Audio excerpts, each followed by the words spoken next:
Welcome class 6। आज हम पढ़ेंगे अपना चैप्टर 2 पॉलिटिकल साइंस का, है ना। हमने स्टार्ट कर दिया था लास्ट वीडियो में और उसका फर्स्ट पार्ट हमने पढ़ लिया था कि व्हाट इज द डाइवर्सिटी। आज हम पढ़ेंगे इसके सेकंड पार्ट के बारे में। Chapter name is understanding diversity और लैंग्वेज डाइवर्सिटी के बारे में पढ़ेंगे। हमने रिलीजियस डाइवर्सिटी पढ़ ली थी और अलग अलग डिफरेंट, मैंने आपको बताया था 6 काइंड की डाइवर्सिटी होती है। एक जेन्युइन अगर हम बात करें कंट्री की या ऑर्गेनाइजेशन की। ओके, एक बार रिकॉल करते हैं कि डाइवर्सिटी क्या होती है। अ वेरियस वेराइटी और the wide variety of something, किसी भी चीज की डिफरेंट वेराइटीज को ही हम डाइवर्सिटी कहते हैं। ठीक है, आ जाते हैं लैंग्वेज डाइवर्सिटी। हम सबको पता है हमारी सबकी भाषाएं बिल्कुल अलग होती हैं, है ना। इवन इंडिया में तो यहाँ तक कहा जाता है कि हर 10 किलोमीटर के बाद जो लैंग्वेज है वो चेंज हो जाती है, या बोलने का जो वे है वो चेंज होता है, या जो आपकी कनेक्टिविटी है ना, जो जिस तरीके से आप वर्ड्स को प्रोनाउंशिएट करते हो वो भी चेंज होता है। तो इसी को ध्यान में रखते हुए हम लोग इस टॉपिक को पढ़ेंगे, लैंग्वेज डाइवर्सिटी को। The Constitution of India, these are recognizes 22 scheduled languages. हमारे कॉन्स्टिट्यूशन ने खुद 22 भाषाओं को मान्यता दी है कि ये क्षेत्रीय भाषाएं हैं, ये इनको शेड्यूल किया गया है, इनको बकायदा धारा के साथ लिखा गया है कि ये मान्यता प्राप्त है, कॉन्स्टिट्यूशन में इनके नाम लिखे गए हैं। इन लैंग्वेजेस के अलावा इन लैंग्वेजेस को भी इंक्लूड करते हैं और लगभग 2000 पूरे इंडिया में, इंडिया जो भी रिपब्लिक है, जितना पूरा इंडिया, अंडमान निकोबार और आपका जितना लद्दाख से लेके, है ना, पूरा जो एरिया है हमारा, इसमें 2000 से ज्यादा लैंग्वेजेस बोली जाती हैं। 22 लैंग्वेजेस को कॉन्स्टिट्यूशन ने मान्यता शेड्यूल कर दिया है। ठीक है, अपने में जो कॉन्स्टिट्यूशन है हमारा भारतीय संविधान, उसमें ये भाषाएं लिखी हुई हैं। तो सबसे पहले जानते हैं कि वो 22 भाषाएं कौन सी हैं जो हमारे कॉन्स्टिट्यूशन में लिखी हुई हैं, और ये आपको लर्न भी करनी है because it is so necessary. आपको पता होनी चाहिए कि आपकी वो 22 भाषाएं कौन सी हैं। चलिए आ जाते हैं। हिंदी सबसे पहले हम सबको पता है हमारी राजभाषा है, फिर उर्दू, पंजाबी, सिंधी, गुजराती, मराठी।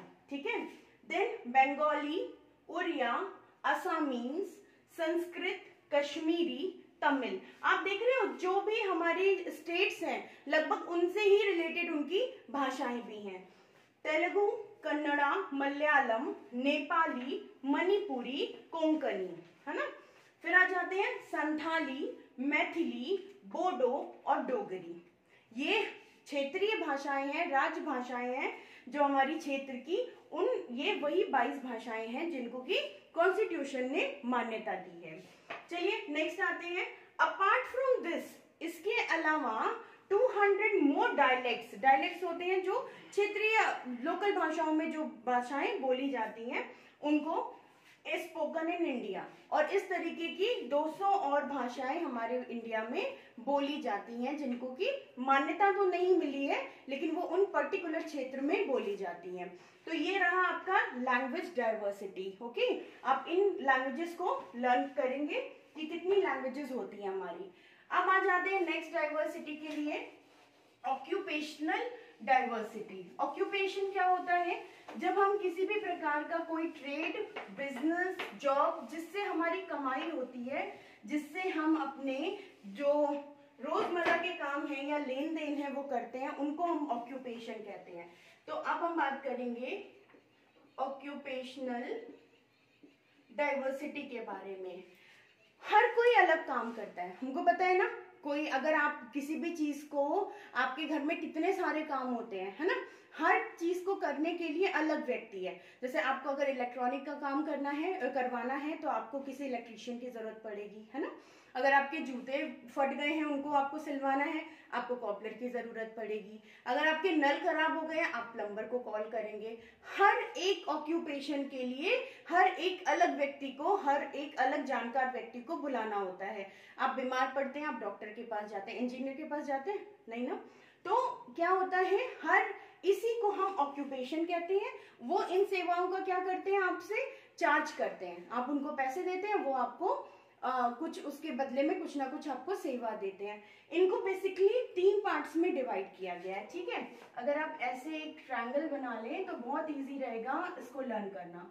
इनको 3 पार्ट्स में डिवाइड कर देते हैं। ठीक है। सबसे पहले हो जाती है हमारी प्राइमरी ऑक्यूपेशन।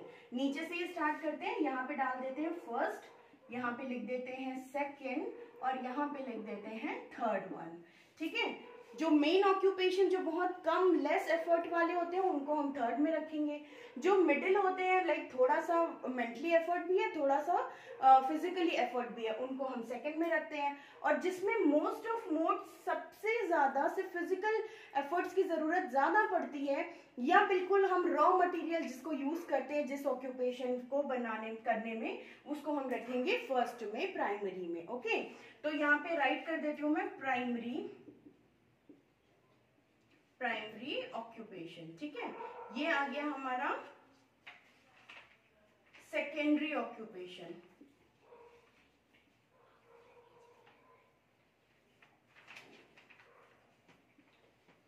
सेकेंडरी ऑक्यूपेशन, और लास्ट में आ गया हमारा टेरिटरी। पहले इनको समझ लेते हैं ये होते क्या है। मैंने आपको बताया प्राइमरी ऑक्यूपेशन वो ऑक्यूपेशंस हैं जिनसे हम रॉ मटेरियल हमें मिलता है, ठीक है, या वो ऑक्यूपेशन को जिनको हम डायरेक्ट फिजिकल एफर्ट करके ज्यादा गेन करते हैं उनको हम प्राइमरी ऑक्यूपेशन में रखते हैं। जैसे फार्मर्स, ये कहाँ पे आएंगे, ये क्या करते हैं, ये प्राइमरी ऑक्यूपेशन करते हैं, खेत में जाते हैं, मेहनत करते हैं, वहां से रॉ मटेरियल जो भी वेजिटेबल्स हैं, प्लांट्स हैं, फ्रूट्स हैं, वो वहां से कलेक्ट करते हैं और आपको बेचते हैं। फिर उनसे आप क्या करते हो, जस्ट इन तीनों को रिलेट करते हैं हम लोग। ठीक है। अब प्राइमरी ऑक्यूपेशन है, एक किसान है, वो खेत में गया और उसने मस्टर्ड सीड्स लगाए, उसने उनकी खेती करी, और जब वो पक गए उनको वहां से वो मस्टर्ड सीड्स को अपने घर ले आया। ठीक है। तो ये किसने किया, ये फार्मर ने किया, है ना। तो प्राइमरी ऑक्यूपेशन किसने किया, फार्मर ने। उसने रॉ मटेरियल सीधे खेत से निकाला, उगाया और लेके आ गया। उसके बाद यही फार्मर क्या करेगा, सेकेंडरी ऑक्यूपेशंस वालों को बेच देगा। ठीक है। अब सेकेंडरी ऑक्यूपेशंस में कौन आ जाएंगे, इंडस्ट्रीज वाले आ जाएंगे, वर्कर्स आ जाएंगे, है ना। इंडस्ट्रीज आप कर लो, इंडस्ट्रीज आ जाएगी। वो क्या करेगा, वहां से उन मस्टर्ड सीड्स को लेगा और इन सेकेंडरी ऑक्यूपेशन वालों को बेच देगा, है ना। वहां ये क्या करेंगे, वहां वो उससे मस्टर्ड ऑयल बनाएंगे, उनको पैकेट्स में बनाएंगे, उसको सेव करेंगे, रखेंगे और फिर डिस्ट्रीब्यूट करेंगे अलग अलग जगह पे, जिसको भी इसकी नीड है उसको, है ना। लास्ट में आ जाते हैं हमारे टेरिटरी। टेरिटरी में सिर्फ हमारी आती हैं जो सेवाएं देते हैं, जैसे हो गए आपके डॉक्टर्स, जैसे हो गए आपके पायलट्स को आता है एरोप्लेन चलाना, है ना, वो उसमें कुछ एफर्ट थोड़ी डालते हैं, उसमें कुछ जाके काम नहीं करते हैं, वो सिर्फ उसकी सेवा देते हैं, उसको चलाते हैं, उसके बदले में उनको क्या मिलती है, सैलरी मिलती है। बैंक एम्प्लॉयज होते हैं, जाते हैं बैंक में, आपका पैसा कलेक्ट करते हैं, आपने कितना दिया, जब आपको जरूरत होती है आप बैंक से वापस निकालते हैं। इस चीज का लेन देन का रिकॉर्ड कौन रखता है, बैंकर्स रखते हैं। तो वो क्या कर रहे हैं, सिर्फ सर्विस दे रहे हैं आपको, उसके बिहाफ पे वो कुछ मांग नहीं है। अब मैंने आपको बताया कि ये जो फार्मर है और इसने अपने मस्टर्ड सीड्स को क्या किया, इन इंडस्ट्री वालों को बेच दिया। अब इसको बेचा, सेल किया, तो उसके पास क्या आया, कैश आया। कैश लेके वो कहाँ जाएगा, बैंकर के पास जाएगा उसको सबमिट करने। तो ये इस तरीके से एक दूसरे से रिलेट करते हैं, प्राइमरी, सेकेंडरी या फिर टेरिटरी। ठीक है। टेरिटरी में हमेशा याद रखना कि ये सिर्फ सेवाएं देते हैं, हेल्प करते हैं, सर्विसेज करते हैं, ये कभी किसी चीज को एक्सचेंज नहीं करते आपसे। ठीक है। मैंने आपको एग्जांपल्स बताए, बैंकर्स हो गए, टीचर्स हो गए, या डॉक्टर्स हो गए, नर्सेज हो गए, पुलिस हो गई, आर्मी हो गई, ये क्या करते हैं, ये आपसे कुछ ले नहीं रहे, आपको कुछ दे नहीं रहे, लेकिन आपके लिए सर्विसेज कर रहे हैं, है ना, काम कर रहे हैं। चलिए, तो अब इनको राइट करते हैं एज अ डेफिनेशन। ये बात समझ में आ गई यहाँ तक। अब इनको एज अ डेफिनेशन एक बार पढ़ लेते हैं कि प्राइमरी ऑक्यूपेशन की डेफिनेशन क्या होती है। प्राइमरी ऑक्यूपेशन, ये क्या है, primary occupation, this category includes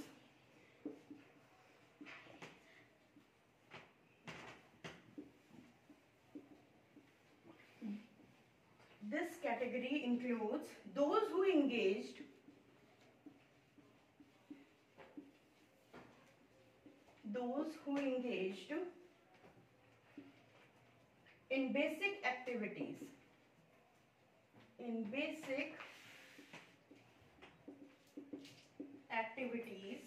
like agriculture, animal rearing, fishing और hunting एक्सेट्रा। ओके, तो अभी क्लियर हुआ प्राइमरी ऑक्यूपेशन करने वाले लोग कौन से होते हैं। इनकी कैटेगरी कैसी होती है, जो ये बेसिक नीड्स हमारी पूरी करते हैं या बेसिक वर्क करते हैं। कौन क्या क्या काम कर सकते हैं ये, एग्रीकल्चर कर सकते हैं, फार्मर्स हो सकते हैं, एनिमल रेयरिंग कर सकते हैं, है ना, जो गाय बकरियां और भेड़ों को पालते हैं, है ना, उनको भी हम बेसिक नीड्स में रखते हैं। फिशिंग करते हैं और या फिर हंटिंग करते हैं। इन सारे ऑक्यूपेशन को हम प्राइमरी ऑक्यूपेशन में करेंगे, क्योंकि ये हमें क्या प्रोवाइड करवा रहे हैं, रॉ मटेरियल प्रोवाइड करवा रहे हैं। ओके, नेक्स्ट आ जाते हैं सेकेंडरी। इनके बाद वाला मैंने आपको बताया कि अब इन्होंने मान लीजिए एग्रीकल्चर कर लिया, या इन्होंने फिशिंग कर ली बहुत सारे, या इन्होंने हंटिंग कर ली। अब उस हंटिंग कर ली तो ये इतनी ज्यादा हंटिंग करेंगे, उसके बाद वो क्या करेंगे, उनको बेचेंगे, है ना, उनको दूसरों को देंगे जिसको उसकी जरूरत है। तो सेकेंडरी, है ना, सेकेंडरी ऑक्यूपेशन। अब ये सेकेंडरी ऑक्यूपेशन क्या होता है, this includes those who process raw materials. जो बेसिक वाला ने इनको दिया, उसको उस रॉ मटेरियल को ये क्या करेंगे, कन्वर्ट करेंगे यूजफुल थिंग्स में, derived from nature।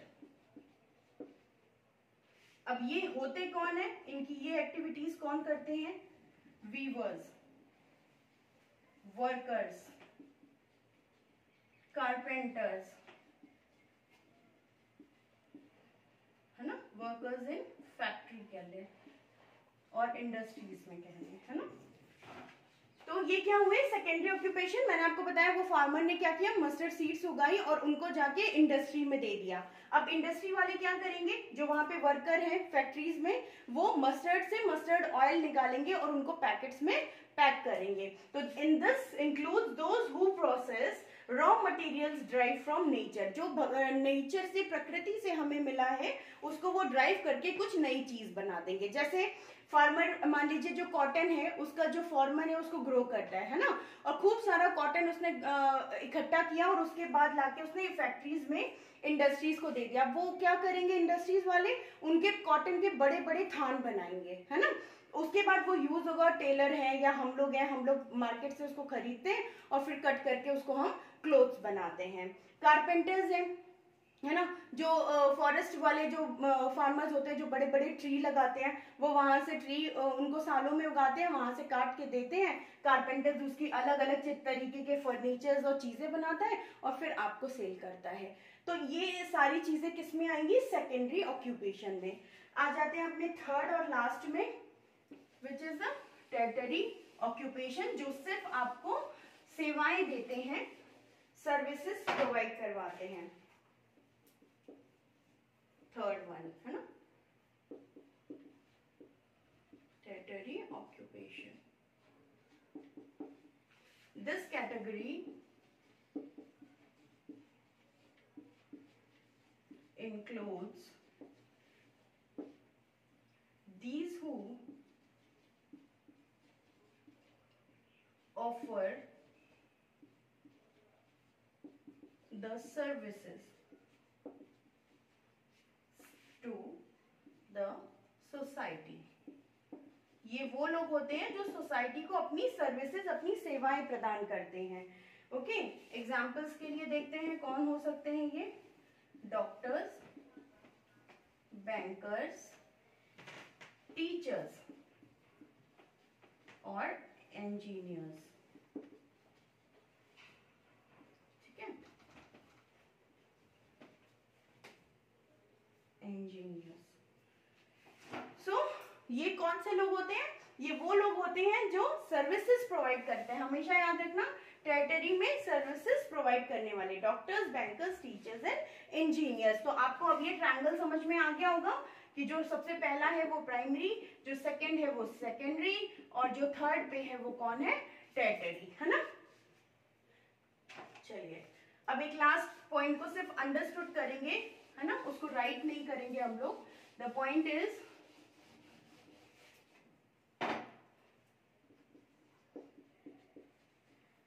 Diversity in caste, है ना, और कास्ट सिस्टम। अब ये कास्ट सिस्टम में डाइवर्सिटी क्या है, हम सबको पता है कि हमारे हिंदू धर्म में, अगर हम हिंदू धर्म की बात करें, है ना, तो यहाँ पर पहले हैं ब्राह्मण, ब्राह्मण्स, है ना, सेकंड में आते हैं क्षत्रिय, थर्ड में आते हैं वैश्यास, है ना, और लास्ट में आते हैं शूद्रास। ये हमारी बहुत प्राचीन टाइम से चलती हुई कास्ट सिस्टम है, जो आज भी फॉलो ही कर रहे हैं लगभग हम लोग। ब्राह्मण्स वो लोग माने जाते हैं जो कास्ट में सबसे ऊपर होते हैं हिंदू में, और इनका काम होता है मंदिरों में सेवा करना, भगवान के जितने भी पूजा पाठ होते हैं, हमारे वेद पुराण रामायण सबको पढ़ना, ये मोस्टली किसके लिए आता है, ब्राह्मण्स को, और इसीलिए इनको फर्स्ट कैटेगरी में रखा गया है। सेकंड आते हैं क्षत्रिय, जो योद्धा होते हैं, लड़ाई करते हैं, मैदान में बैटल्स में जाते हैं, वो जो आप कह सकते हो कि आपकी रक्षा के लिए होते हैं, उनको हम क्षत्रिय कहते हैं। नेक्स्ट आते हैं वैश्य। अब वैश्य कौन से होते हैं, वैश्य वो होते हैं जो आपका लेन देन, जो जितने भी बिजनेसमैन होते हैं, ट्रेडर्स होते हैं, चाहे उनकी छोटी दुकान हो, चाहे उनका बड़ा बिजनेस हो, चाहे उनकी फैक्ट्रीज हो, उनको हम वैश्य में रखते हैं, ओके। और लास्ट में आते हैं शूद्र, जो बिल्कुल आखिरी नंबर पे होते हैं, और इनसे जितने भी मीनियल वर्क्स होते हैं, जितने भी छोटे ओहदे के काम होते हैं, जिसमें भी आपके फिजिकल एफर्ट ज्यादा लगते हैं, वर्कर्स होते हैं, या जो भी आप जो झाड़ू लगाने वाले होते हैं, या जो भी ऐसे लोग होते हैं, उनको शूद्र बोला जाता था पुराने जमाने में। तो कास्ट के अकॉर्डिंग उन्होंने काम बांट लिए थे कि ब्राह्मण सिर्फ पढ़ाने का काम करेंगे, जो सबसे ऊपर कास्ट होंगे मंदिर को संभालेंगे, फिर क्षत्रिय आएंगे जो बैटल करेंगे, युद्ध करेंगे, जो राजनीति सीखेंगे, फिर आते थे वैश्य जो बिजनेस का गुण जानते थे, और लास्ट में आते हैं शूद्र। आज के टाइम पे इतना मान्य नहीं किया जाता इन सारी चीजों को, लेकिन फिर भी कहीं ना कहीं बहुत जगह हमें इन चीजों को देखने को मिलता है जगह जगह पे। तो this is the diversity in caste system. एक चीज और बताती हूँ, हम लोगों ने हिस्ट्री में पढ़ा था 6 में ही, कि इस कास्ट सिस्टम को कुछ इस तरीके से बताया गया है आपके बॉडी पार्ट्स के अकॉर्डिंग। जैसे जो ब्राह्मण्स हैं ये आपके हेड माने गए हैं, आपका जितना भी सोचने विचारने का काम होता है, बुद्धि का काम होता है, वो आप कहाँ से करते हो, हेड से, है ना। तो ब्राह्मण्स ने अपने आप को बॉडी में क्या बताया है कि वो हेड है आपके। नेक्स्ट क्षत्रिय होते हैं, जैसे सपोज कि ये आपकी बॉडी है ना, और ये बॉडी है, तो इन्होंने अपने आप को क्या बताया है, ब्राह्मण्स ने हेड बताया है। क्षत्रिय ने वो युद्ध का काम करते हैं, कौशल का काम करते हैं, तो बलवान होते हैं, तो इसलिए उनको वहां का शोल्डर्स बताया गया, या जो शोल्डर्स होते हैं ये आपके क्षत्रिय होते हैं, ठीक है, बॉडी पार्ट के अकॉर्डिंग। फिर वैश्य बिजनेस करते हैं, और बिजनेस में क्या होता है, आप अपने मनपसंद चीजों को खरीदते हैं, खाने पीने की चीजें, पहनने की, घर सजाने की, तो इसलिए वैश्य को स्टमक माना गया है। और जो शूद्र होते हैं इनको आपका फीट माना गया है, जिससे आप सिर्फ चलने का काम करते हैं, और चलते कहाँ, गंदी जगह पे भी चलते हैं, साफ जगह पे भी चलते हैं, पैरों का हम उतना ख्याल नहीं रखते। तो इस तरीके से इन लोगों ने इनको भी कैटेगराइज कर दिया एज अ बॉडी, कि हम किस जगह पे हमारी इंपॉर्टेंस कितनी ज्यादा है। चलिए तो यहाँ पे ही इस चैप्टर को फिनिश करते हैं, मिलते हैं नेक्स्ट चैप्टर में, नेक्स्ट वीडियो में, और नेक्स्ट टॉपिक के साथ। Thank you.